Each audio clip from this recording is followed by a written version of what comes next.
And that's probably the biggest thing is just approval from parents. And I've seen it both ways because I remember the first kid we had, he didn't have any family, which is sad to see, but it was easy to navigate. It was nobody to ask, can we do this? I'm trying to learn because I know there's things out there that people are a lot further than me because they have this knowledge and I want the same knowledge they have too.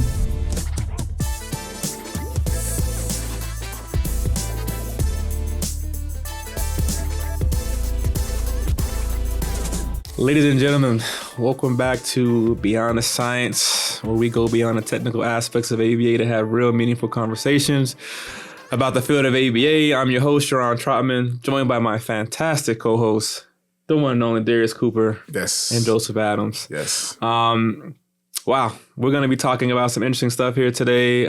We have a phenomenal guest with us. Going to be getting into how to navigate starting or running a group home. If you ever thought about what it takes to transition from direct care services into building a sustainable support system through a group home, this episode is for you. We got the man here for you guys.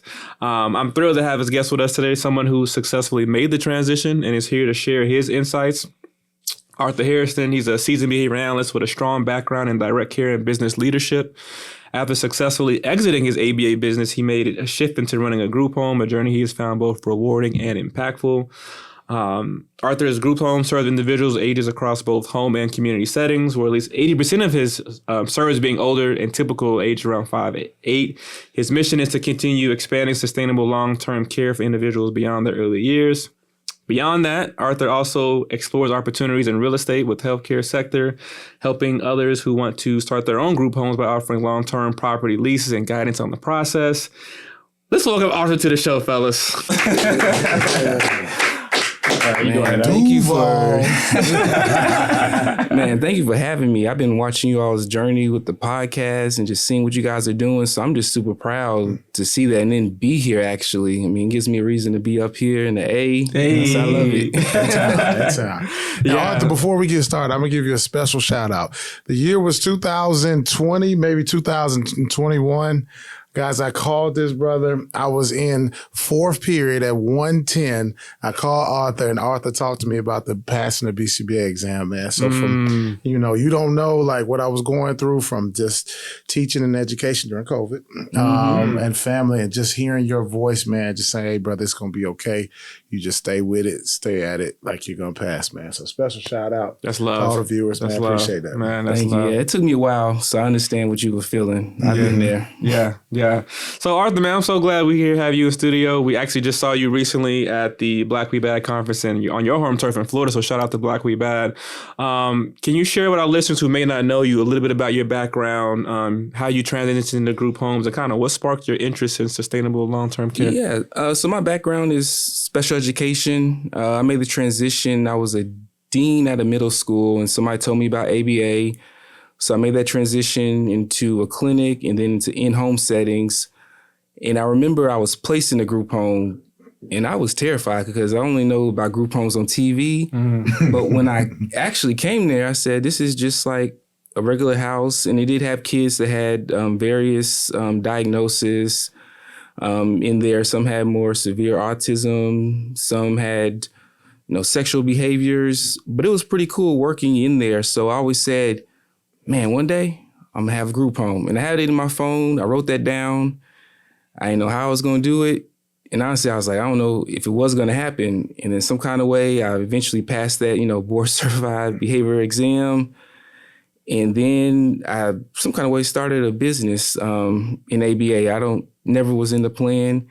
I did that. And I just was looking through my phone and I saw it said something about group home, starting a group home. And I was like, man, that's what I want to do. I said, so I was very fortunate to be able to, purchase the house with the land that we have right now to have this group home. Because without that ABA business, I wouldn't have the group home. So it was in the journey for me. But once I got that up and going and, I focused just on the group home after I exited. But originally when we started, no growing pains. We started, we were working with at-risk kids, so kids that really in danger of just going to juvenile detention center or juvie jail, whatever you want to call it, whatever state you're in. It didn't work out. I mean, we had holes in the door. I didn't even know you could kick certain holes in the door. Man, I thought something was wrong with the water heater. Come to find out when the kids was trying to set the carpet on fire, all kinds of stuff. And I was like, this is not it. We got to get out of it. Yeah. And then I just ran into a friend at a conference once we closed, and I told him what happened. And he looked at me, he said, why don't you take kids with autism? And I'm like, I didn't know I could. I didn't think about it. It wasn't really mentioned. And he just told me about it, what we needed to do to get the kids.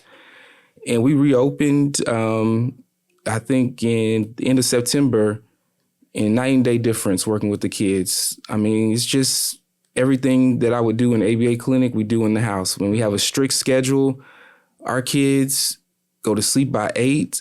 I don't know how, because I didn't think that was going to work. But honestly, they get up early. So schedule works. Yeah, no, that's awesome. And that's actually how I kind of got my start in the field in a group home setting, actually working with troubled youth. The facility I was at, they had, the term for that house at the time was duly diagnosed. So that's where I first actually got introduced to autism and then the intervention of treatment plans. Because even with kids being court placed, they didn't necessarily have treatment plans. So I was like, it's just kind of interesting that, for me growing up, autism was kind of a thing of like, they're just a little different, or like, it was never really something that was addressed. So once I got introduced to it and then seeing that, there's things that are put in place to be implemented and it works, that was something that I fell in love with. But I also think that, as important as the autism community is that group home community. And even with it being challenging, from the young girls that run away and get pregnant to the court place to the, sexually abused, there's a community that, could use some more support, I would say.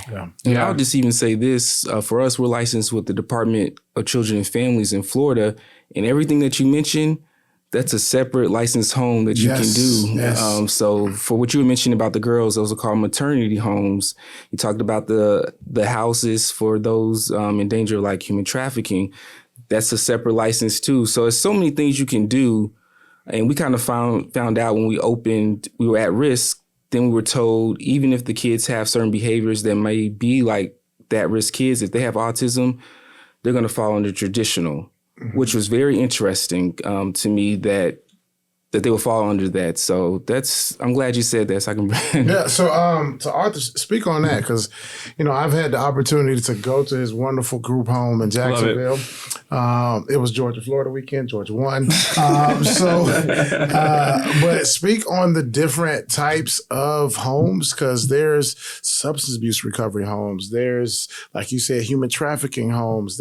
And then you can go from group home to children's facility so there's so much that we can do as practitioners that we never think that we can do. And before you jump in, Arthur, not to cut you off, Joe, for our listeners who may not even know what a group home is, on top of that, can you also explain this to basic level, what a group home is and how it supports individuals with developmental disabilities? Yes, so I'm going to go with, if you're in a group home with the Department of Children and Families, it's because something horrific has happened in the family and they have to move the kid for safety. Maybe both parents have passed away. Maybe there's no other family members at the time, so they have to put them into a group care because there's just not enough foster parents out there. So they have to put them in that higher level of care.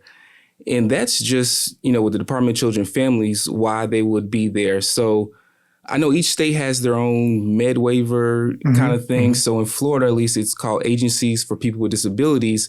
Now, that is more a volunteer type of thing. So let's just say that, you're a parent, you have a child that has autism, and you're just not able to meet their needs. You can apply to get on the waiver, and if they qualify for a group home, they'll go to a group home depending on their level. It's 5 different levels. You have on the behavior intensive side, because you have behavior focus 1 and 2, and then you have behavior intensive, that's levels 1 through 5. So you can imagine if you're level 5, It's a lot of things going on, and they rate you based off of the behaviors. But that's the different ways, at least in within Florida, of how group homes work. So how has staffing been? I've been very fortunate that when we first opened, I wasn't as involved, and my wife hired all the staff. And when we reopened, most of the staff came back. So we've done, like Indeed, we've used them before, but we tried to, the best referrals have come from people that, work with us. And then over time, some people have actually just reached out to us randomly through email, and they say, hey, I heard you guys have a group home. I'm very interested in working. And we're just like, okay, we don't know where the referral came from, but we're just super thankful. Those are the best ones to get. Yeah. Awesome. Man, this is great. So I have a lot of questions for you today. I'll try to keep them short, but I know you started out in direct care, working one-on-one before transitioning to group homes. For someone in direct care right now that's listening to this episode that wants to get more involved or wants to open a group home, what would be your advice to them or where they should start? I know the cost. And I remember when I was registered behavior technician, just working directly, I asked somebody about it, and they said, before they even gave me, they had a fee. Before they even gave me that fee, they said, you need a line of credit of $250,000. And I was just like, I didn't understand at the time why you needed that. And so if you are direct care, I would say work on your credit, unless you just have access. Some people have access to that kind of capital. But if not, I would just work on credit and just try to figure out how can I raise at least $250,000, because when you're doing this and you're going through licensing, you have to show proof of funds that you have X amount of dollars, but you also had to spend X amount of dollars just to get the house. So for us, we were lucky that we had the home. And for some people, they may need to rent the home as well. And that's very difficult to do, because we actually wanted to go that route of renting the home.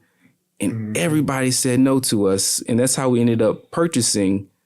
And over time, I love LinkedIn. And I've been able to meet people and to find out that there's a world where companies will purchase the real estate to you. Yes. And then they lease it back. And I said, where were you when I needed you a couple years ago? And for those who don't follow Arthur on LinkedIn, he's a great follow. He's up early. You always posting. You always comment on our posts. You always doing your own thing. So shout out to you and all the things that you're doing on LinkedIn.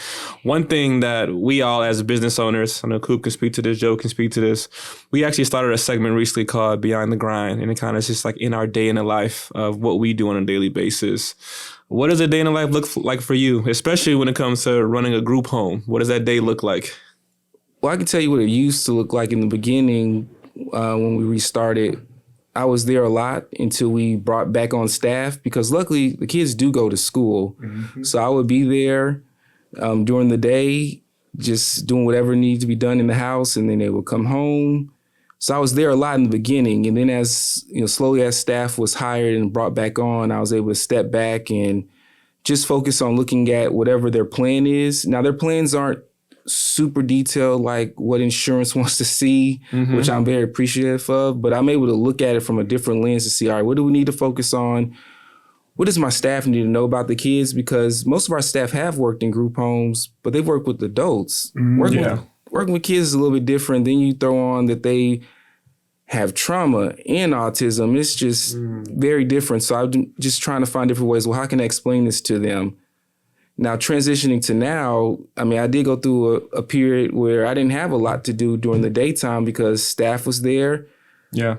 I wasn't getting the same phone calls that we used to get about coming to pick up, certain kids. So I had time to do things like maybe golf. I went through that period.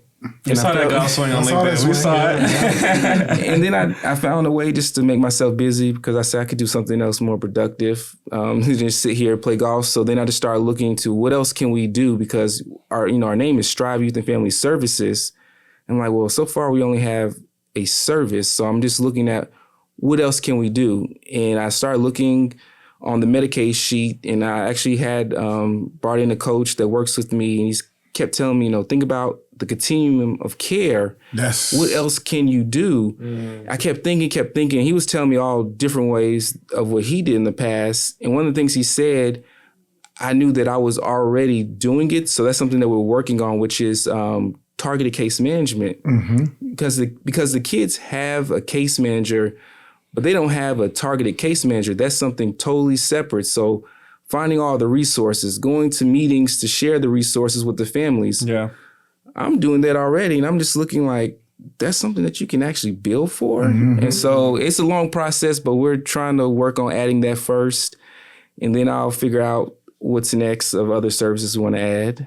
I think one thing that our listeners will want to know, we've talked about a lot of good things today with the group homes, but can you speak to us about the unexpected challenges that you have faced and just give us an example of how you overcome them? Because I follow you. I know you've encountered some of them. Talk to our listeners a little bit about that. I think what's interesting when a kid comes into care, parents keep their rights. And that gets very tricky because some parents could be incarcerated. They still have their rights. They could be in a drug rehab program. They still have their rights. So I'm trying to offer, the best care. And one of the things we like to do when the kids come in, we like to give them a haircut. If that's something that's, hey, this will help. And I remember we went through this for a couple of months. Was one, it was hard to get approval from a parent to cut the hair. I'm just like, I'm explaining to the caseworker. I said, can we please just trim it a little bit? I said, we don't have to cut it all the way off, just something. I bugged them for a couple of months and they finally said it's just hair. Because the straw for me was, I said, the syrup's getting stuck in his hair. I said, our staff take very good care of the kids. So they would put a nice little man bun in the hair, looking all good. And then he gets syrup all in it. And I'm just like, I don't want to send him to school like this. So they finally gave me the approval. And that's probably the biggest thing is just approval from parents. And I've seen it both ways because I remember the first kid we had, he didn't have any family, which that's sad to see, but it was easy to navigate. It was nobody to ask, can we do this? I would just tell the caseworker, hey, can we do X, Y, Z? Okay. It was no like, oh, let me ask the parent this, because one of the things that happens, the parents have a year to work a plan. Some parents work the plan, then you have other parents that don't work the plan. But when you need to find some of these parents, they go ghost. Like you can't find them. They go by the house. They're not there. Maybe somebody else is living there. And you're like, well, this is the address of so-and-so. They have a case going on. Like they should be at the house or we should know who's living in the house. So those are like, that's a big challenge is just trying to work with some of the parents at times. No, I can see that for sure. And then the parents having those rights. I know, Joe, is something that you're looking at, starting a group home. And I saw some of this advice that Arthur's giving our listeners right now. You are taking those probably for yourself. So when you hear about this, what kind of Arthur is doing, what are your thoughts? So first of all, I appreciate you, man, just being able just to share that knowledge with me. And, I always, we're both school teachers. So we've seen kids who don't have a home to go to. We've worked with foster kids. We've worked with kids that have been in group homes. So that challenge and that need and that market is still there because we still are therapists and clinicians at heart. So I appreciate that. And then you kind of guide me on some of those unexpected challenges and getting things started. And then intaking. So, shout out to Arthur, shout out to Matthew Muma. He's our business coach. And I've got my first meeting on May 19th with the state of Georgia. So I'm looking forward to starting that process there, man. So, Yeah, no, I love that. I think Arthur was a dean too. You said you guys were both teachers. So. No, I used to teach before that. I used to teach before that. He was a dean though. I'm just saying. Leverson is down. His first job was at Wendy's, guys. 4 for 4. I want to ask you a question. I'm not sure if anybody's asked you this before, or maybe they have. I know your wife, your partner, helps you out in business a lot. And I think that's an important thing to have. My wife helps me as well. And I know, Joe, your wife does work with you. Can you talk to our listeners a little bit deeper about what it's like to work with a partner in business? Can you talk about it? I ain't trying to get you in trouble now. But can you talk to our listeners about what that's like, the pros and cons of it, and just kind of just the experience? I'll definitely start off with the pros. I mean, she helps me where I'm not good. So working with kids, especially with special needs, that's not necessarily my wife's gift. But she's super gifted in just the organization. She handles the HR things that we have to deal with. She handles the stuff with DCF, the paperwork, the budget we have to submit, all the stuff that keeps us open, she handles. And when I had the other business, she used to always ask to help. And I used to always say, no, I got it. I learned, no, everybody has a gift. And I can clearly see organization is my wife's gift. That's not me. I'm not the most organized person. On the con side, your wife or significant other knows you best. So I've thrown out a couple of ideas that, in my head, I'm just ready to shoot. Hey, let's do this. Let's do that. Yeah.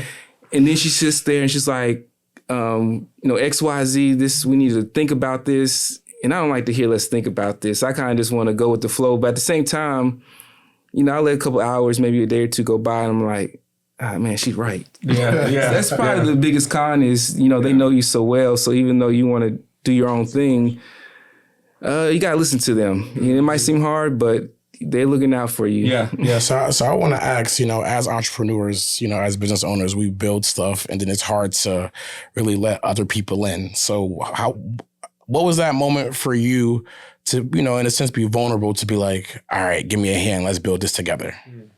Well, when we originally started, we were supposed to be, doing this with somebody else. It didn't work out. And I was supposed to come in, with the ABA, company and provide the services. So originally I wasn't as involved. So, when we decided to reopen, I remember going to my wife, in the house, in her office, and just kind of just fumbling my thumbs like, hey, I think we should try this again. After we clearly, kids were throwing rocks at me. I mean, it was horrible. And I said, hey, I promise you don't have to come to the house. Just, I just need you to handle the paperwork part. And that's kind of what, worked for us on that side, is just being together and just knowing each other. Yeah. No, I love that. Yeah, this is, and for me too, I was actually the same way as you, trying to do it on my own, and my wife was wanting to help out, and eventually I let her, and it's been amazing with some of the entrepreneur journey. So I wanted to dive a little bit deeper into a subject that's really important to me, and I think all of us on here, and you have 4 successful Black men entrepreneurs here, which honestly is a beautiful thing for me to see. I'm not sure if I've told you this, but I admire all the work that you're doing. Even when we had our recent BNBA panel that you came on and you spoke about the entrepreneurship journey, I know a lot of people loved what you were saying. And shout out to BNBA Summit. You're going to be doing another panel there with part 2. So we'll talk more about that. But can you talk about your experience as a Black man, as an entrepreneur, and what that's been like for you in your journey? And my second follow-up question to that is, we know we have some men out there that are listening that are aspiring to be entrepreneurs, particularly Black men. What would you say to them listening just based off your learning history and what that's been like for you? For me, LinkedIn, of course, has been super, super, super helpful. I've been on LinkedIn since 2012. Started using it more so in 2020. And that's been what's helpful for me. People of, different races have helped me. And on the inside, of course, I'm always just more cautious because I'm like, man, I don't want to fail. Because I said, people are going to look at me. You hear so many negative things about businesses that are owned, by Black people for whatever reason. For people that want to start, my journey started from someone just reaching out to me. I asked a question on a webinar about how to start your own ABA business. Nobody answered it.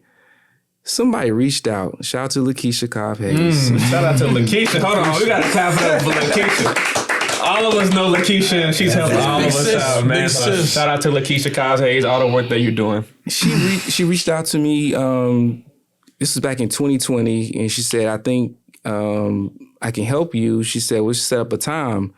This is 2020. And so I'm kind of nervous. I'm like, what is this, a scam? I said, I don't know this person from anything. They reached out through, Facebook Messenger. And I looked her up and I was like, well, she has a website and I've been listening to all these podcasts and they keep talking about taking chances. And I said, I guess this is my moment. So I took that chance and I'm going to be here. If it wasn't for her, there's no way. Wow. Me either. Wow, that's profound. That's actually a link that connects all of us is Lakeisha, or as we would say, Coach Key. Yeah. Wow, so much willingness to help, so much wisdom, so much insight that she always gives. And one thing about Key, she gonna tell you exactly what she feel. Yes. And she gonna give you those gems though. She gonna give you those gems. So, shout out to her and all the work that she's doing as well. I'm gonna transition to our segment, Straight Talk with Joe.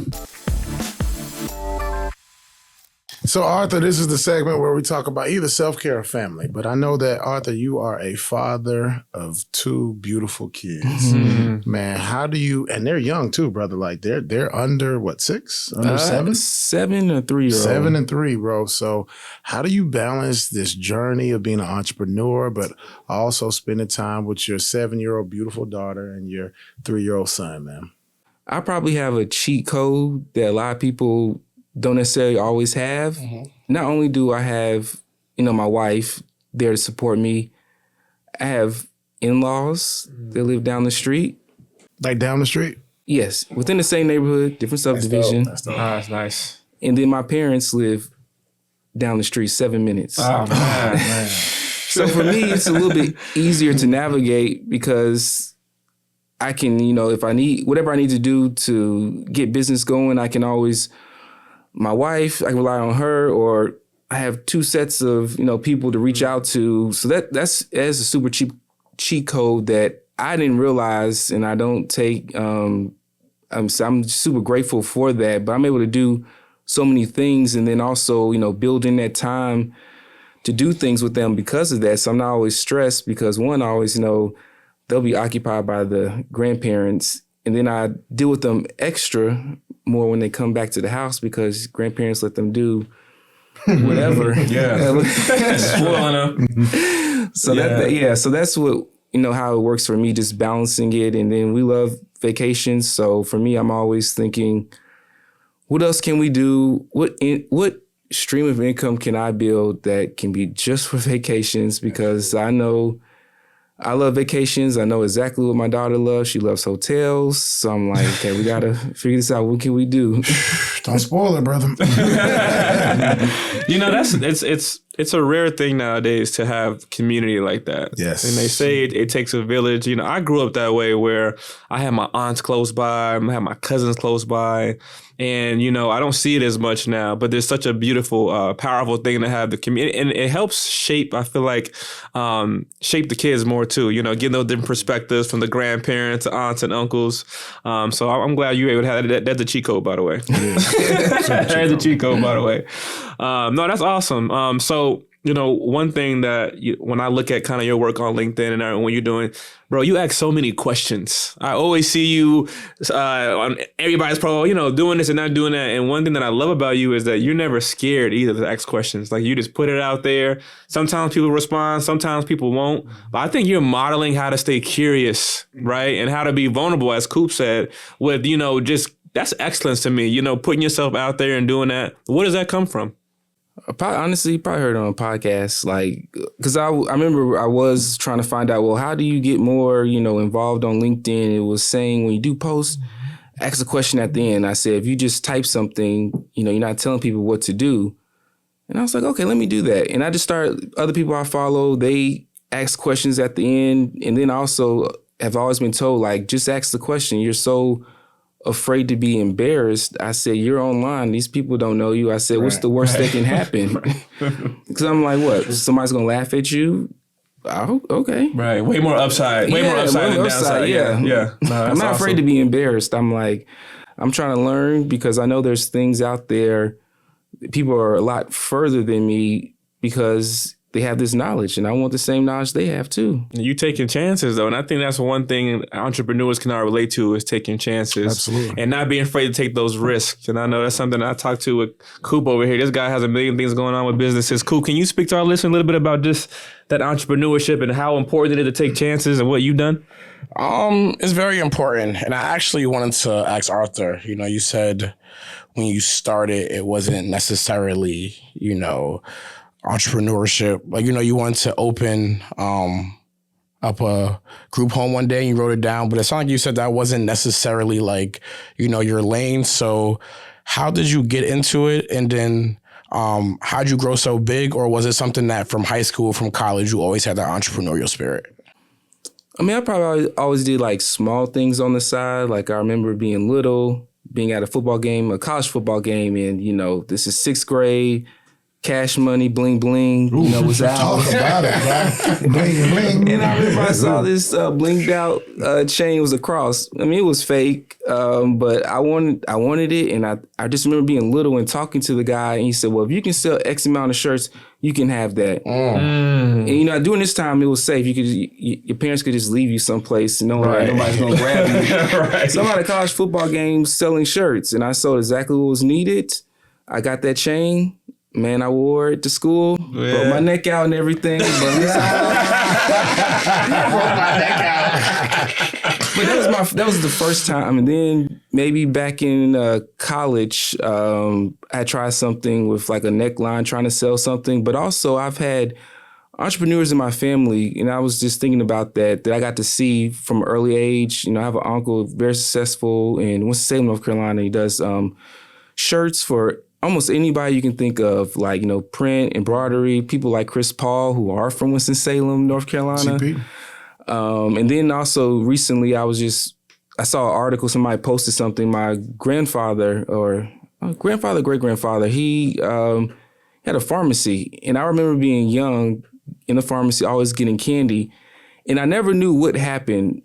I didn't know anything about selling business. And then later on I found out that he sold that pharmacy. And the pharmacy actually used to be listed in a green book, which, I've been reading more about a green book to see that it was posted there, but he sold to CVS. Oh, wow. I'm like, So I'm like, man, I've been seeing entrepreneurship from an early age, but just not knowing how to get into it necessarily. So that's one of the things I've always been curious about, because you always see people that are doing different things. And for me, like, selling stuff is not it. It's very difficult. I don't understand it. I don't care to be denied and be told no, I don't want a certain thing. But when it comes to service, I kind of realized that that's something that everybody needs. And when I went to special education, I was just trying to teach. I thought I wanted to be a principal. Like, that was my thing. I was going to be a principal. Me too. And I was going to be happy. In some kind of way, things trickled, and I just found out about ABA, which I'm still shocked because I have a undergrad and master's in special education.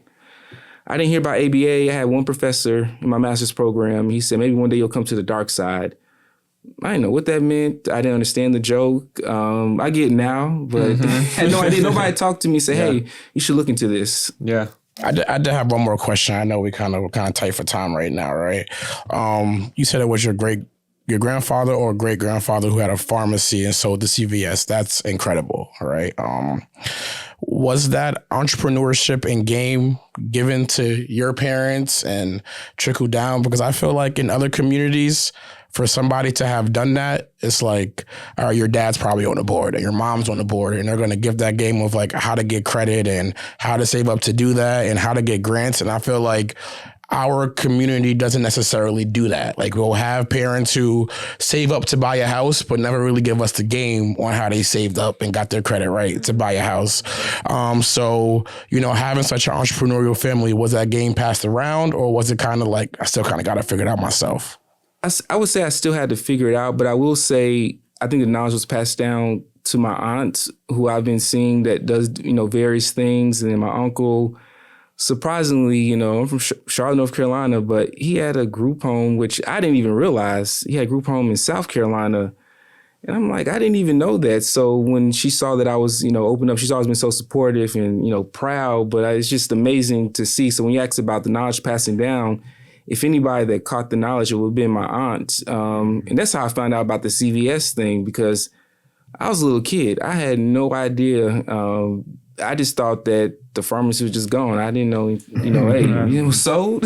Yeah. Wow. And I know that's one thing Coop always asks questions about too, because sometimes we do have gatekeeping, even in our own family, you know, unfortunately. So it's kind of one of those things where it'd be nice if we had that game shared with us so we can pass that down from generations. And you just have that entrepreneurial spirit to you. So you've definitely done a lot of work on your own too, of gaining mentorship, like people like Coach Key and being on LinkedIn. I'm telling people all the time, LinkedIn is powerful. Man, you know how much you can do on LinkedIn? For the free version too? You just gotta be on there and stay curious. You gotta be on there and stay curious. So as we wind this down here today, and I really appreciate you spending some time with us, I want to talk about recently how we've confirmed the panel you'll be doing part 2. I know a lot of people heard you speak on the BNBA panel. Shout out to BNBA. You're going to be speaking on entrepreneurship at the BNBA Summit. We're still working out some details with some amazing other brothers. I don't want to mention anybody's name, but Jordan Gibson and Vargas Clark, and who else we have on? Anthony is on that panel. Glenn. Is Glenn on there? Yeah, Glenn was on there. Glenn was on there. So we have a lot of amazing brothers on there. So for those of you guys who are wanting to hear this brother Spark, he's gonna be speaking at the BNBA Summit. As we wind down, can you speak just about how powerful it is to have so many entrepreneurs, in one room, especially brothers, speaking on their experiences and giving that game out? It's powerful because I was learning as we were on the call, even when we're doing the pre-calls, I'm learning what people have going on. Like I'm looking at one person, I knew he was doing some things in Mississippi, but then to hear, hey, I'm going out here to Arizona. I'm like, Mississippi, Arizona? I'm curious. I'm just like, wow, just see what people are doing. And then to hear the hardships from some people and what they're going through, and then to see how they overcame it. Because for me, like I always, once I found out about the whole selling thing, I kind of had an exit plan in my head then. Because at first when I started, I still didn't know when I started, you sell companies. I thought it was like the big, large companies. I didn't realize big people buy the small people. It is what it is. I have a long-term plan in my head of what I want my life to look like. And I said, hey, it might require you start a couple things. And, big person buys it, save, the rest to build up. No, that's awesome, man. And just like you, I was actually learning too. As you were talking, I was learning from everybody else on that. So I just want to give you another shout out, man, that all the work you're doing, you may not hear it enough, but we're going to tell you here now, man. We appreciate you in the community and appreciate all you're doing. So we look forward to you speaking at the BNBA Summit. It's going to be September 4th through September 6th here in Atlanta, Georgia. Beyond the Science is going to be there. We're inviting the entire ABA community. Doesn't matter where you're from, what you look like, to come celebrate the achievements of Black men in behavior analysis and all our allies. Arthur, wow, man, this has been a great discussion. We're definitely gonna chop it up with you soon. Did we do off the clock? No, we did. I mean, we got a first plug. We got our first plug this off the clock before we get out here. The listeners are gonna get on me. So let's transition real quick to Coos off the clock. All right, cool. Arthur. All right, man. So sold your company, group home stuff, doing amazing, right? When you sold your company, what was that ignorant purchase that the wife said no, your mama said no, the mother-in-law said no, but you said, I don't care. You spent stupid money. I mean, stupid, whatever, everybody numbers different, but what was that purchase that you ignored everybody and had to have it? Honestly, I didn't have that because I still had stuff to pay off from so much investment. I mean, seriously, I didn't have anything. I'm trying to think. Did I buy anything? No, because it was a book bag that I wanted to buy that I still haven't bought yet. Because in my head, I just always want to be able to buy it 2-3 times over. Okay. I'm frugal in some stands, so I always knew, because I've talked to other people and I look at other people that have had businesses. They don't just go spend it. I said they just reinvest the money. And I have somebody that just made a large exit. In talking to him, he told me how he used the money he got from his first exit to start this second exit. they had a very good exit. So what's going to be that purchase for you? Is it going to be a car? Is it going to be a watch? Lil Rolly? What's going to be that purchase? Like, Go get that fake chain here. We was talking about Rollies at BY. For me, probably property, because I like real estate and hold on to it. So I definitely do have like a dream cars, but real estate would be it. Somewhere in a foreign area, some island, because I live in Florida, so it's just a direct flight there, or can always fly to Atlanta, to wherever else I can't get to from Florida. Listen, man, for all of our listeners listening, y'all heard Joe try to throw a Rolex, he threw a car, all those things that depreciate, and Arthur gave us something that appreciates, which is real estate. Well, the question was ignorant purchase. Yeah. The question was ignorant purchase. And Rolex is actually appreciate. That's true. You're actually right about that. I stand corrected on the Rolex do appreciate. That's true. Not like real estate. Not like real estate. That's not an ignorant purchase, though. That's not ignorant purchase. That's not an ignorant purchase. I'm trying to think. Not that go. I'm trying to think. Hey, Coop's not gonna let you get out of here. I didn't do it on private plane. No, I'm trying to think. I remember when I passed the BCBA exam, I made some purchases then. Ooh. So, and it wasn't even for me, because for me, I'm just grateful to my wife. So for her, I remember just buying some things from the Louis Vuitton store. Now that was Okay. Some things he said. Some things with S. Yes. I love it. What you buy, brother? I think it was like it was a purse and something else, and then I bought something for my mom from the Gucci store. Because for me, it's just you gotta be thankful, for them. So that's always been me. Is how can I give back to others? Okay, I like it. If I get that second exit, I said I'm gonna think of something, an ignorant purchase. I said I'm gonna have to think about that one. Okay. Think about it, man. Private investigators over here asking you all these questions, man. You ain't gotta Arthur, where can our listeners? I know you're on LinkedIn. If they want to learn more, they want to get in contact with you outside of LinkedIn. Is there any platform they can connect with you on? Probably just Instagram. The Behavior Dad. I talk a little bit more about just business in general, not just group homes, but just starting any kind of business that's within the behavioral health field. So I love getting on there, talking, and just sharing other things that I see from other people to help others. Yeah. And make sure y'all follow him. Make sure y'all support Arthur. This has been a great conversation. I think a lot of our listeners are going to walk away with some valuable insights. When you're looking at group homes, entrepreneurship, definitely check this brother out. He's doing some amazing things. And if you like this episode, guys, continue to subscribe to our podcast, share it with someone who needs to hear it. We'll continue to make some strides in this Shout out to Alex G Productions. Alex G behind doing this thing.